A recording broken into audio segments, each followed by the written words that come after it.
खत्म हुआ इंतज़ार, आ गया है मंगलवार और हर मंगलवार को मैं आपके लिए लेकर आती हूँ एक नया वीडियो। तो आइए देखते हैं। माँ के हाथों से बनी रोटी बहुत याद आती है जब अपने हाथों से रोटी बनानी पड़ जाती है। सही कह रही हूँ ना। तो आज मैं बना रही हूँ रोटी रखने के लिए रोटी कवर। इसके लिए मैंने कॉटन कपड़ा ले लिया है। ये थोड़ा पतला है इसलिए इसकी 2 लेयर ले रही हूँ। यहाँ ध्यान ये रखना है कि कपड़े में से कलर ना निकलता हो। इसकी साइज़ आप अपने रोटी के डब्बे के अकॉर्डिंग ले सकती हैं। बस अब आप इसे हम इस तरीके से चारों तरफ से सिल लेंगे। धागा थोड़ा लंबा चाहिए, उलझ ना जाए, इसके लिए मैं उसे इस तरीके से अंगूठे में फंसा कर ले लेती हूँ। और ये तरीका मैंने अपनी मम्मी से सीखा है। और बस मिनटों में ही हमारा रोटी कवर सिलकर तैयार है। अगर आप सिलाई करना नहीं चाहती हैं तो जहाँ से आप साड़ी की पिको करवाती हैं वहाँ से इसको गोल पिको करवा लीजिए। देखिए ये वाले कवर मैंने पिको करवा कर बनवाए हैं, बिल्कुल मार्केट जैसे। ये मेरा एक पुराना दुपट्टा था और इस दुपट्टे को आपने वीडियो में देखा भी होगा।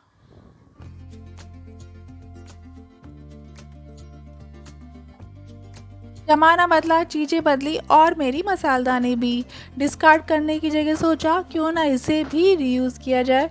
तो शुरू करते हैं। मेरे पास ये वाटरप्रूफ बाथरूम स्टिकर रखे थे तो बस उन्हें ही कट करके चारों तरफ मैंने उसे लगा दिया है।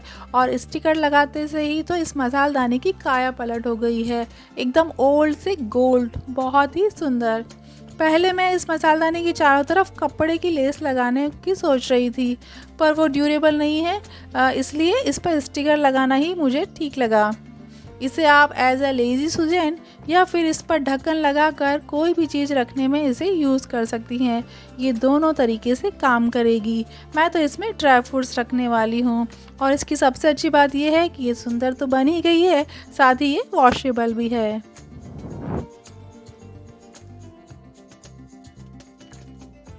घर में कितनी भी सफाई रखो पर धूला न जाने कहीं ना कहीं से आ ही जाता है, आखिर पॉल्यूशन ही इतना है। और अगर हम रुई को खुला रखें तो ये बहुत जल्दी गंदी हो जाती है। ठाकुर जी की बाती बनाने के लिए आप रुई को इस तरीके से रखिए। कोई भी प्लास्टिक का डब्बा नीचे से थोड़ा सा कट कर लीजिए, एक फ्लैप जैसा बना लीजिए। बस अब इसे जितनी ज़रूरत है उतनी रुई निकालिए और फ्लैप को लगा दीजिए। इससे बार बार आपको ढक्कन खोलना भी नहीं पड़ेगा और आपकी रुई भी गंदी नहीं होगी।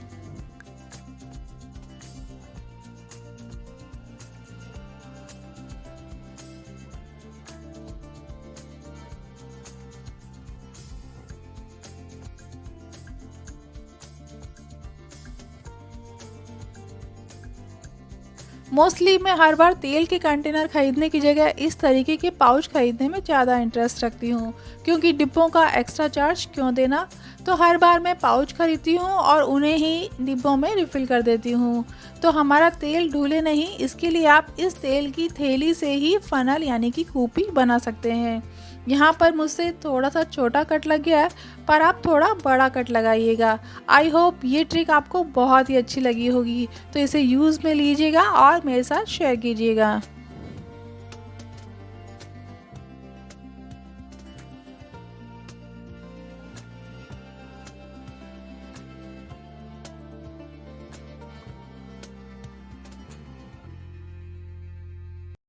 मेरी मम्मी के घर में ओपन किचन है और डिब्बों पर बगार और धूले के कारण एक चिपचिपी सी लेयर जम जाती है। तो जो डिब्बे कभी कभी काम आते हैं जैसे अचार या पापड़ के, तो उन डिब्बों को मेरी मम्मी इस तरीके से पॉलीथीन पहना कर रख देती है जिससे इन पर डस्ट नहीं जमती, विजिबल रहते हैं। और I think it's a very useful idea for a non modular kitchen.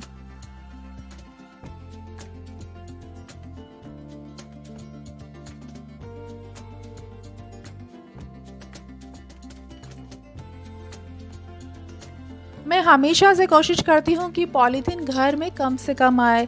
इसके लिए मैं हमेशा क्लॉथ बैग साथ में लेकर जाती हूँ, पर फिर भी देखिए थैलियाँ न जाने कहाँ से आ ही जाती है। तो इन एक्स्ट्रा थैलियों को मैं इस तरीके के जो नेट बैग्स आते हैं उसी में भरकर बाहर बालकनी में टांग देती हूँ।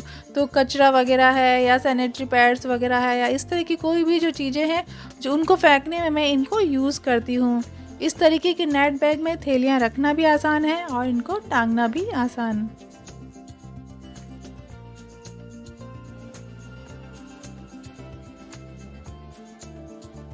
साफ सफाई का होता है जहाँ निवास, वहाँ कभी नहीं होता बीमारियों का वास। हम साफ सफाई के लिए इस तरीके की डस्टर का यूज़ करते हैं और इस तरीके की डस्टर में डस्ट कैचिंग की एक प्रॉपर्टी होती है, इसलिए साफ सफाई के लिए ये बेस्ट ऑप्शन है। पर जब हम इसे बाहर यूं ही खुला टांग देते हैं तो इसकी ये डस्ट कैचिंग की जो प्रॉपर्टी है उसी के कारण ये बिना काम में लिए ही रखे ही गंदा हो जाता है। तो इसे हमेशा आप यूज़ लेने के बाद कवर करके रखें। मेरे पास ये एक कवर रखा था तो इसे ही मैं इस डस्टर को कवर करने के लिए यूज़ कर रही हूँ। अगर आपके पास इस तरीके का कोई डस्टर नहीं है तो आप पुराने सॉक्स का यूज़ ले सकती हैं जिसकी साइज़ थोड़ी लंबी हो।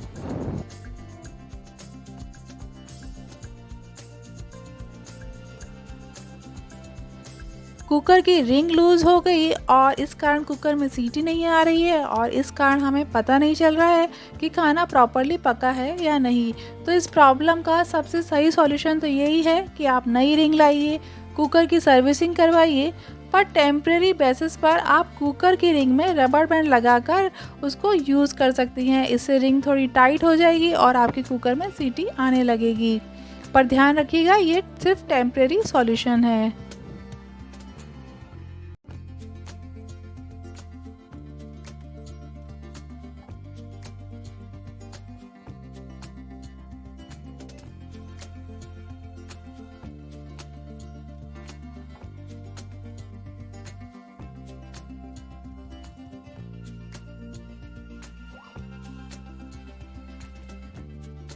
पानी की हर एक बूंद मायने रखती है क्योंकि हर एक बूंद में जीवन है। होता यह है कि जब रसोई में नल नहीं आ रहा होता है तो मुझे बाथरूम में जाकर बर्तन साफ़ करने पड़ते हैं और बाथरूम का नल थोड़ा ऊंचा है तो बर्तन धोते धोते मैं पूरी गीली हो जाती हूँ। तो इससे बचने के लिए मैं किसी पुराने और साफ़ सॉक्स का यूज़ कर लेती हूँ। सॉक्स को रबर बैंड की सहायता से नल पर फिक्स कर देती हूँ। अगर आपको भी सेम प्रॉब्लम है या आपकी रसोई का भी नल ऊंचा है तो आप भी इस ट्रिक को यूज़ ले सकती हैं। जल है तो जीवन है और जीवन है तो पर्यावरण है और पर्यावरण से ही हमारी धरती है और इस धरती से ही हम सब हैं।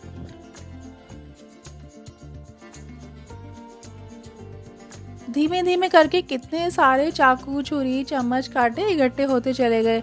आज रसोई की जब सफाई कर रही थी तो सोचा इनको भी व्यवस्थित किया जाए। इसके लिए मेरे पास ये एक बॉक्स रखा था जो मैंने बहुत पहले बनाया था और कुछ ही लस्सी के खाली गिलास रखे थे। तो बस इसी बॉक्स में इन गिलासों को रखा और इन गिलासों में सभी सामानों को अरेंज किया। अब सभी सामान प्रॉपर्ली विजिबल भी हैं। वैसे तो ये सभी सामान मेरे रोज़ यूज़ में नहीं आते हैं, पर फिर भी गृहस्थी है, कब कौन सी चीज़ की ज़रूरत पड़ जाए, इसके लिए मैं सभी सामानों को सहेज कर रख लेती हूँ। तो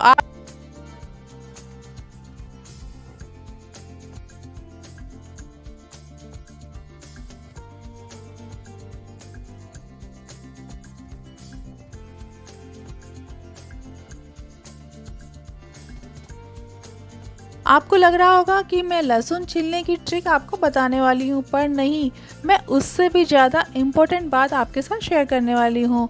छिपकली, जी हाँ, मुझे तो छिपकली से बड़ा डर लगता है। मेरे हिसाब से दुनिया में सबसे बहादुर लड़की वही है जो बाथरूम में छिपकली दिखने के बाद भी नहा ले। जोक सपाट। लहसुन की 3 से 4 कलियां एक बड़ी सी पिन में लगाकर टांग दीजिए। आपकी रसोई में, आपकी बाथरूम में, जहाँ पर भी छिपकली आती है वो अब नहीं आएगी।